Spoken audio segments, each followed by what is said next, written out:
Hello, ladies and gentlemen, Nick here, and welcome to my ranking of the Doctor Who 60th Anniversary Specials, aka the Series 14 slash Season 1 for the new third era season numbering, slash Season 40 for overall Series 14 for since the revival in 2005, and also the 2023 specials, minus the Church and Ruby Road, as I'm counting that as part of Series 14 slash Season 1. So today I will be ranking all 3 episodes of the 60th Anniversary Specials trilogy. Oh yeah, sure, 3 episodes. That's enough for a ranking.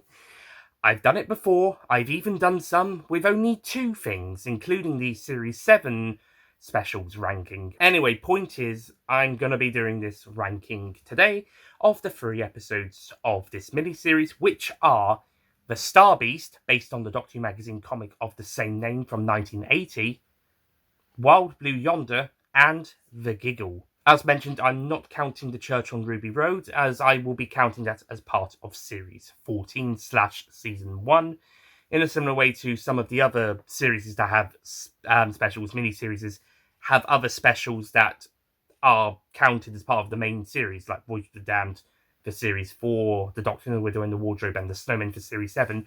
The difference with this one is it does follow the mini-series, but precedes the rest of the series. But I'm also separating the 14th and 15th Doctor's eras. So this video will be 14th Doctor stuff, and then Church and Ruby Road onwards until the next regeneration is 15th Doctor. However, before we begin, I will provide 2 honourable mentions, and those are Destination Skaro, the 2023 Children in Need minisode, and the first Children in Need minisode since, I think, 2012 with The Great Detective, which is also one of the first of the 3 The Snowmen prequels, or, well, prologues in the case of the first 2. The third one, technically, yes, although that's more of a Good Man Goes to War epilogue rather than a Snowmen prologue slash prequel. That doesn't mean Doctor Who hasn't done anything for Children in Need. It's done sketches and appearances across the last few years as well. The 2018 one especially was really nice. And also, it was funny to see the 12th Doctor part of the search for Pudsey. But in terms of the actual minisodes, I think this is the first one since 2012. So, yeah. The other one is, of course, BBC Bedtime Story. This being the CBBS Bedtime Story on Friday the 24th of November 2023, presented by David Tennant in character as the 14th Doctor. I say presented, told by, I should say, reading The Way Back Home, which in itself is good for younger children, CBBS audience, but that is for older audiences. It's not. It's definitely not realistic. It's technically a fantasy of everyday world, but you know what? It's a children's book. Let them imagine before realism slaps them in the face. Not literally. Don't let realism slap them in the face. It will hurt. Seriously though, trust me, we've all been through it. The best bits are, of course, just him acting as the 14th Doctor and about to tell his own story before realising it takes too long. It takes about 60 years to tell rather than just 5 minutes. But whatever, CBBS Bedtime Stories are a nice idea, and this one's extra special because we actually have someone in character as a fictional character presenting the story, as opposed to it just being some well-known person reading the story. It adds that extra level of interesting and coolness to that by having someone play a character reading the story. A bit like, say, Ringo Starr and George Carlin as Mr. Conductor in Shining Time reading the Thomas and Friends stories from the Thomas and Friends series. That's how they were able to show that series in America for a few years. So yeah, there's something pretty interesting about that. That was the best bit, having David Tennant as the 14th Doctor tell the story, whilst adding in a few Doctor Who relevant things at the start and end to tie it all in together. Let's just say he's left Skaro after this point, and he's travelling the universe. We've got those short stories released about him in the annual and that short story collection that's coming up. Got some short stories that will also take place in the Powered Doctor, or rather Liberation of the Daleks, through to the Star Beast. So, and yeah. So yeah, I think he's gone off to do those before he does the Star Beast. Or he's had the short stories between Destination Scar and he's now gone off to do the Star Beast. That's my headcanon, it's one of those two. Anyway, speaking of the Star Beast, time for the actual ranking at long bloody last. You're probably all thinking. Starting off with number 3. Now, in my personal opinion, all 3 of these episodes are really bloody good. These are so great, so much fun. It was so joyful to watch Doctor Who regularly for 3 weeks again for the first time since, well, technically 21, but I missed Flux because I was bloody working every week. Except the last week I was out at the BFI hanging out with friends, so I missed every single bloody episode on broadcast. Including 2 of the 3 specials. Power of the Doctor, thankfully, was the first one I got to see on broadcast since technically Revolution of the Daleks, but we paused that to go do some washing up and then watched it on playback. So technically that was live, but actual live since Timeless Children. So, yeah, a long wait till I got to see an episode live properly with the Power of the Doctor, but it was so great to do it weekly with these 3 episodes. Thank goodness, it felt so bloody good. First proper weekly Doctor Who in 2 years, and for me, the first time I got to see weekly episodes on broadcast. No pause, no having to catch up. No, literally on broadcast since Series 12 in 2020. Can you imagine how long that's been? Over 3.5 years. It's about time. And thankfully, we've got another 8 episodes to come later this year, which will be broadcast weekly.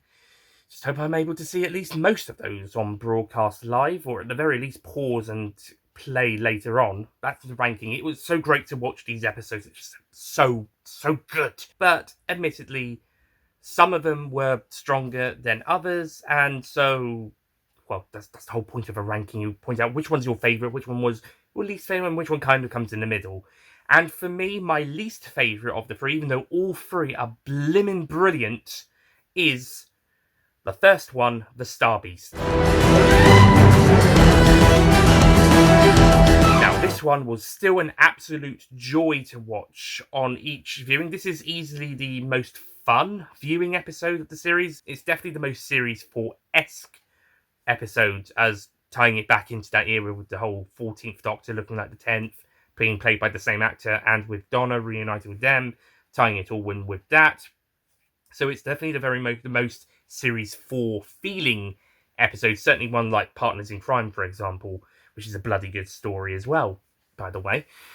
It's also, I believe, I haven't read the original comic strip or heard the audio, but from what I've heard, it seems like it's a good adaptation of that comic whilst tying it in with the Donna story as well, and with Rose taking the place of one of the kid characters from that story, so it kind of merges that all well together, as well as updating it from 1980 to 2023. It still works really well, and it's just a really fun episode. The meat was brilliant, and although Russell initially wrote the twist reveal earlier, I think it was a really good idea that he was persuaded. Was it Disney or was it the BBC? I'm not sure, but somebody suggested it should come a bit later on in the court, when the Doctor's doing the courtroom vibes thing. And I think yes, that is a perfect time for the reveal. That felt great. We've had all this mysterious build up, all of the questions, and then the 14th Doctor's like, okay, well, something's not quite right here. Does the court thing, and then that's when everything comes out. That works brilliantly, and that was pretty much about halfway through the episode as well, so that's a great time to shift the changes, especially with all of the promotion of the Meep being really cute. If they'd done it earlier on, I think it would have lost some of both the shock value and the whole build-up of the character and the surprise that, oh, actually, this cute, cuddly creature is actually a malicious, murderous monster. I think that twist works better for a mid-episode twist or a later-on episode twist. However, the idea of the Meep looking away and doing kind of like a Shakespearean monologue, addressing the audience, breaking the fourth wall, etc., whilst Rose is not looking, and she's like, do you say something? And it goes back, and he's like, meep, meep. That idea is really good for a sequel episode.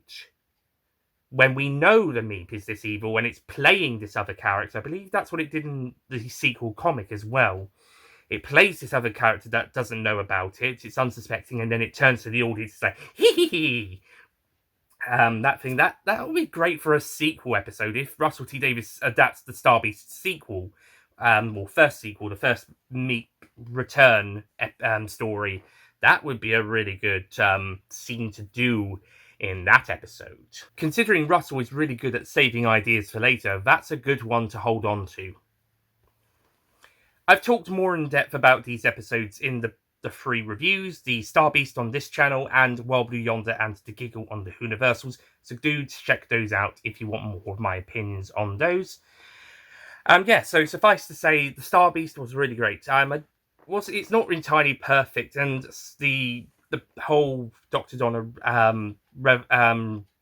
fixing itself out, whilst I do like the idea of it sharing with Rose Noble, the whole way it's kind of done is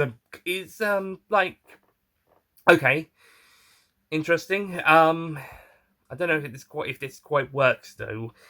I'm sure there could have been better ways to handle it, but I do think the whole shared meta crisis does work. It's just the other stuff surrounding it, like the whole reigniting it and then also more so actually letting it, the quote-unquote letting it go. Again, maybe because I'm a man, I don't understand. But, it still doesn't quite make sense on a narrative perspective either.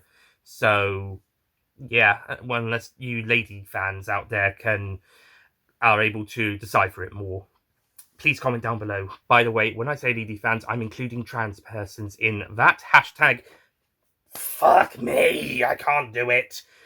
Hashtag, trans people are people. Trans women are women, trans men are men, trans people are people.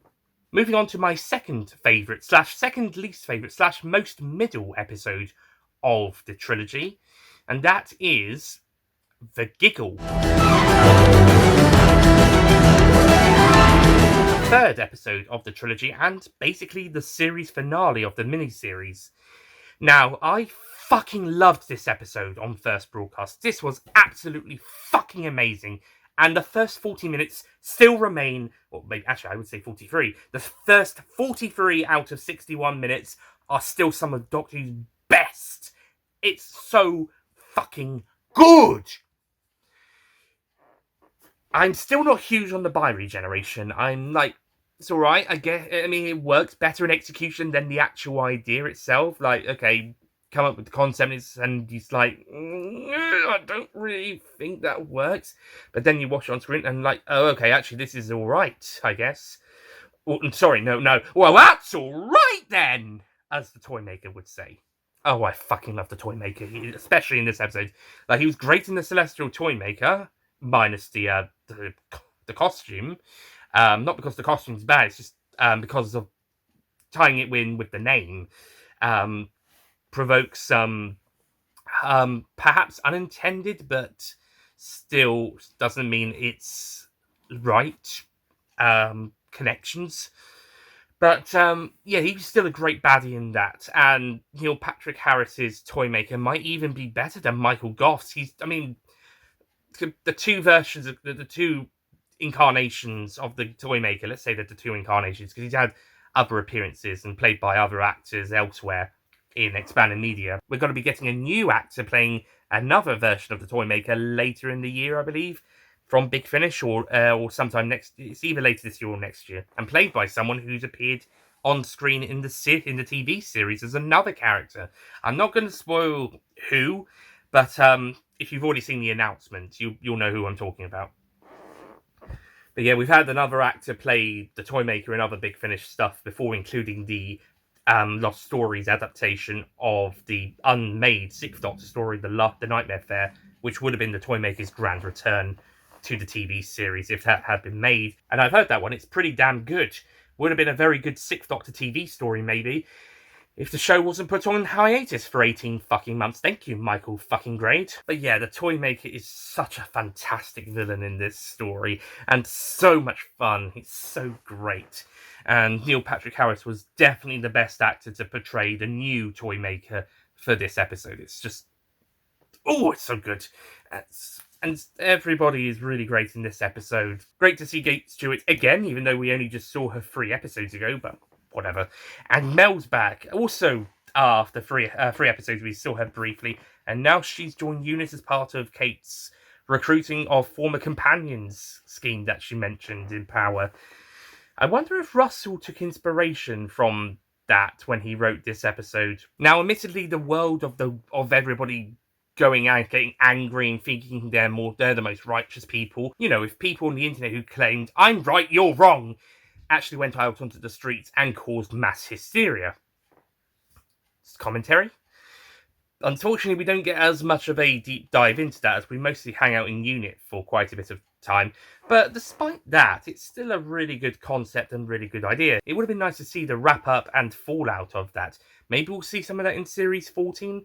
I don't know. I think Russell is better at handling, fallouts of events better than Chris Chibnall, and even Stephen Moffat at times, although Moffat can definitely bring it back a bit later on an emotional level, at least. But based on prior stories, Russell is able to bring stuff like this back round full circle later on. So I wonder if we'll get some, consequences to all of this mentioned in Series 14. Maybe that's what the story of Episode 4 of Series 14 is going to be about, with the whole political party Avalon and this mysterious guy who's probably going to be the villain. We'll see how that goes. But that's just a theory at this point in time. We'll see how it is. But yeah, other than that, it's still a really strong episode and really fun. The best bits were, of course, the stuff in the Toymaker's lair, where the Doctor and Donna are chasing him, and there's all this creepy imagery, like the Doctor puppet thing, and meeting the guy who we saw in the opening, who becomes a puppet, and then Donna fighting off the smaller puppets, like Stooky Bill's wife and kids, and of course the puppet show with the 11th and 12th companions, and the Flux being portrayed to upset the Doctor. All of this is so good, there's just so much fun, and it's so great. This whole chunk of the episode, along with the Star Beast elements of the Star Beast, really do feel like this is the 60th anniversary stuff we've all been wanting. Like, yeah, it's great to have David Tennant and Catherine Tate reunited for a few more episodes, but this is the stuff that really makes it the 60th anniversary specials level. This is 60th anniversary stuff here, and we're having a blast. And even though the last 18 minutes aren't quite as good, they're still fairly good, because like I said, I think the concept of the bi-regeneration is better in execution than the actual idea. And we get, and I'm being serious here when I say this, the best game of catch and throwing the ball around in TV history, in fiction history even. The best game of catch in storytelling history is in this episode. And then the final wrap-up is still quite nice, and it's a nice ending to give the 14th Doctor a happy ending, even if it's a bit more of an unconventional ending for the Doctor. But yeah, it's different, it's new, we're exploring new elements, and yeah, and after all of the heartbreak from Series 4, as well as also what 11, 12 and 13 had to go through, it's still a nice ending for 14 to kind of settle down with his friends and family and just relax, retire, and let his new self, his successor, go off to carry on the travels and the adventures. I'm still not entirely sure about the split TARDIS, though. But I guess you can't have either Doctor without their TARDIS, so yeah. But my number one episode of the 60th anniversary specials, and, the next ranking video is going to be top 5 14th Doctor moments, because a top 5, or rather top 3 ranking of his episodes are basically the same as this ranking, but unlike, say, the 9th Doctor one, I can't exactly go, half the series and say, oh yeah, and this is also the top, this is also the best 5 episodes, because he's only got 3 episodes. I can't do a series ranking and then say, but the top 5 are also the top 5 episodes of his era. Ah, damn. This one's a tough one. So yeah, I can't exactly say. So spoiler alert, this is also the best 14th Doctor episode. TV only, not counting expanded media. The little of it there is. Hopefully we'll get some more. But yeah, the best 60th anniversary special, the best special from series 14 slash season 1 slash season 40. And even if I was counting the Church on Ruby Road, this one is still the best one. And this is, of course, Wild Blue Yonder! Oh yes, the second and middle special of this trilogy is the most out there story we've had in quite some time, and it is fantastic. This episode is brilliant. Yeah, it's a bit of an odd one to watch on first viewing, but it's bloomin' brilliant. It's a mostly two-hander with the Doctor and Donna for like half the episode, and then, spoiler alert, they get doppelgangers of these mysterious creatures like the Midnight Entity we know nothing about. But that's okay. Well, that's alright then, to quote the toy maker once again. Because it's scary and fun and intriguing and mysterious, and it's so good! This is also the best looking episode in terms of the visual effects with the CGI spaceship. Not that the other ones didn't have bad CGI, although I will say it was much... Although I will say this, it felt so good to go back to a more practical looking episode, or one with less obvious CG after the very CG heavy 13th Doctor era, especially when it comes to backgrounds. So it felt so good to be back on proper location for the most part, or with minimum CGI backgrounds and stuff, and only where it needs to for the Starbeast. Apart from when the ground was splitting in part. That was probably the most obvious. I'm so glad we're doing a Star Wars sequels trilogy style of filmmaking, of doing a mix of practical and CGI locations and blending it more together. Well, I'm not saying they didn't do that before, but 13's era just had, I've mentioned this quite a few times, the 13th Doctor's era had a lot of CGI, especially for like backgrounds and stuff. And yeah, fucking pandemic they butchered Series 13's production, and they did the best they could. But even Series 11 and 12 suffered with some of this. Maybe even some of the later Capaldi eras, but not so much. Like, that one handled that a bit better. But 13th Doctor's era, especially later on, fucking pandemic, definitely were very CG heavy. So it felt so good, and these specials were made under pandemic conditions as well. Although slightly less restrictive ones, as it was filmed in 2022, as opposed to Series 13 and its specials, which were filmed in 2020 to 21. But it feels so good going back to the practical style there. But this episode is a mostly CG-heavy set piece, at least for the corridor. But it looks so good. You can tell this is probably where they put most of their CG background budget into this episode. And again, the Starbeast needed it the least, and the Giggle mostly stayed on sets as well. So yeah, it's just when they needed it more, and so most of the CG budget could go, or at least for backgrounds, could go into this episode. But yeah, it just looks so good. And the Not Things are a great villain creature. We don't even know how many they are. They could easily have could have just been one. It could have been hundreds. If this was a 13th Doctor story with the fam from Series 11 or 12, there could have been 4 of them. But if it was just, say, the Doctor on their own, or a companion on their own, it would just be the one. Maybe that horse captain person had their own one, but it was the only one knocking about. Who knows how many there really were? Were they even the same 2 that were stalking the Doctor and Donna? Who knows? Other than Russell T Davies, but otherwise, who knows? But yeah, it was such a good episode. I even enjoyed the opening with Isaac Newton, even though I'm not huge on the Mavity joke. I mean, it was fun to have it referenced in Church on Ruby Road, but I hope he sort that out next series, because it is gonna be a bit of an annoying running gag. After I appreciated the reuse in Ruby Road, it was a nice reference to this episode. But next series, let's fix it. Even if 15 just goes back in time and says, oh, by the way, it's gravity, not mavity, or something along those lines. But other than that, I enjoyed that pre-title scene. Also, I wonder if that Mrs. Merrithew character is going to be important later on, since she popped, or at least the actress playing her, popped up again in Church and Ruby Road and the Series 14/Season 1 trailer for a later episode. I wonder if she's important for something. And of course, the ending. How can we forget the ending where Bernard Cribbins makes his final fantastic appearance in the show, reuniting with the face that pretty much died to save him in the end of time. And now, all of these years later, Wolf gets to see that face one last time. Or heck, maybe, well, technically in universe, he doesn't get to see it the last time. It's the first of a new life, basically. But man, that scene really hit hard, especially after Bernard Cribbins' passing last year.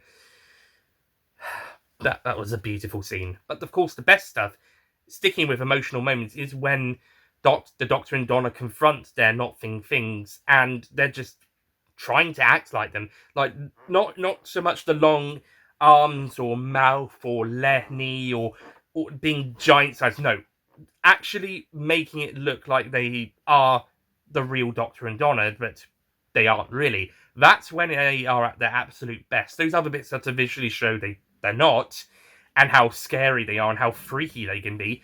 But when they are looking like the Doctor and Donna, that's when they're really scary, because you don't know if they are or not. That is a fantastic scene. There's two fantastic scenes where you got, firstly, the Doctor and Donna are split up and they encounter their not things each other's not things version, and then later again where they all four of them turn up and they still don't know who's who. It's so good. But the best stuff is the character emotion. I think this episode, out of all three, handles the 14th Doctor the best, and has some of David Tennant and Catherine Tate's performances, especially when talking about the emotional stuff, like the Doctor's recent history with the Flux now being his big emotional major story points, like the Time War was back in series 1 to 4, and a little into the Matt Smith era. It's just brilliant, and it just handled so well. Yeah, this episode is so great. This is absolutely, hands down, this is easily the best episode, not just of this run of specials, but easily the best episode since, I would say, Demons of the Punjab in Series 11 from 2018, if not World Enough in Time and The Doctor Falls from Series 10 in 2017. And the winning streak continues with The Church on Ruby Road, but more on that in 2 videos' time when I review that episode. But before that, we have another ranking to do. However, I shall quickly recap this ranking before I wrap up this video. So, number 3 was The Star Beast, number 2 was The Giggle, and number 1, Wild Blue Yonder. That is my ranking of the Doctor Who 60th Anniversary Specials rankings. Thank you so much for watching, and I'll see you guys next time for the top 5 14th Doctor moments ranking in place of a top 5 episodes/stories, or a worst to best, because it's basically the same as this ranking, and I don't have enough to halve it. So, like with the 9th Doctor ones. So I'm going to have to do like I did with the Dalton Bond ranking, where I did the 2 films ranked and then top 5 moments in the same video, but in this time round I'm splitting it to be the ranking of the episodes, and then, like, which also is the top 5 episodes of the Doctor, and then top 5 moments. Spoiler alert, there's so many good ones, it's going to be tough to choose. I haven't actually chosen them yet, so I'm going to have to come back to you guys with that, with some final decisions. It's going to be tough to choose. There's so many good ones that, maybe a top 5 wouldn't be enough. Maybe we should have top 10. No, I'm going to stick with the theme of top 5. I did that for the 8th Doctor, did that for the War Doctor. I need to do that for the Fugitive Doctor. I don't know if there'll be enough for her to have a top 5. Ooh, that's the opposite problem. Not that there's nothing there, of course. There will be stuff. But I'm going to have to get round to that at some point as well. But yeah, well, next time, top 5 14th Doctor moments. I'm sure I'll be able to pick some of them for a ranking. And then after that, we're done with the 14th Doctor reviews/rankings. And then on to the 15th Doctor reviews with The Church on Ruby Road. I'll see you guys next time. Goodbye.